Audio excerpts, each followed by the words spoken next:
المستمعين الكرام، المستمعات الكريمات لقناة الثقافة العربية والترجمة، قناة الأقسام التحضيرية،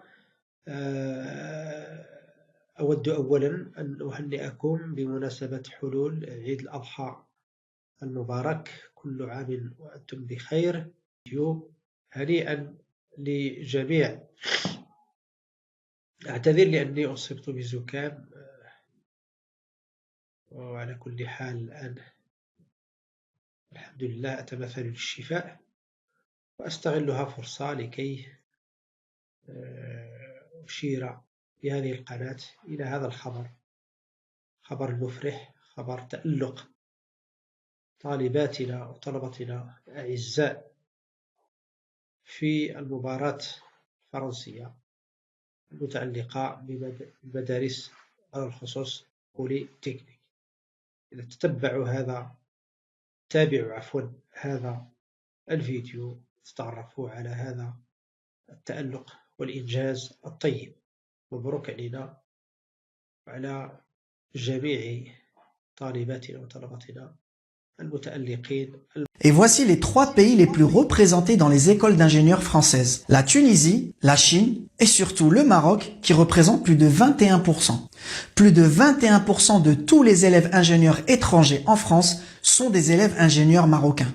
C'est quand même considérable. Et c'est encore plus impressionnant quand on regarde l'école d'ingénieurs qui est aujourd'hui la meilleure en France selon les classements officiels, l'école polytechnique de Paris. Le concours de l'X, comme on appelle souvent cette école, c'est tout simplement le concours le plus prestigieux et le plus difficile à réussir aujourd'hui en France. Pour tous les élèves de classe préparatoire scientifique, réussir le concours de l'X, c'est clairement le rêve et très peu y arrivent. Eh bien, regardez les étrangers qui ont réussi ce concours l'année dernière en 2023.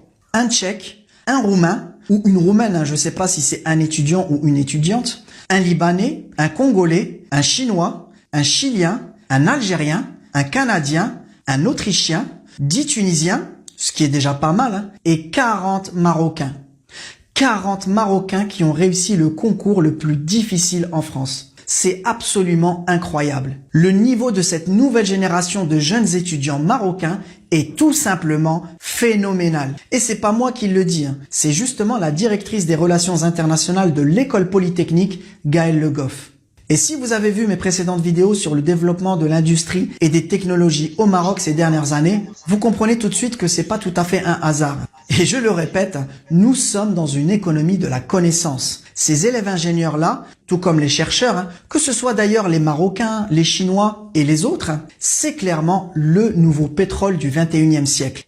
Il faut savoir que les grands groupes en France viennent souvent recruter les meilleurs élèves directement à la sortie de l'école. Et là encore, c'est pas un hasard. Pour les grands groupes français comme Stellantis, Michelin, Alstom, Air Liquide, pour tous ces groupes, avoir les meilleurs cerveaux, c'est aujourd'hui absolument vital s'ils veulent être compétitifs face aux grands groupes américains et aux groupes chinois. Et donc ces élèves ingénieurs représentent clairement une mine d'or aussi pour la France indirectement, y compris ces élèves ingénieurs marocains, évidemment. N'en déplaise à Monsieur Zemmour. Mais c'est la stricte réalité économique aujourd'hui. Voilà, très bien, donc félicitations à nos étudiants marocains, notamment ceux qui ont été dans des classes préparatoires marocaines. Félicitations à nous tous.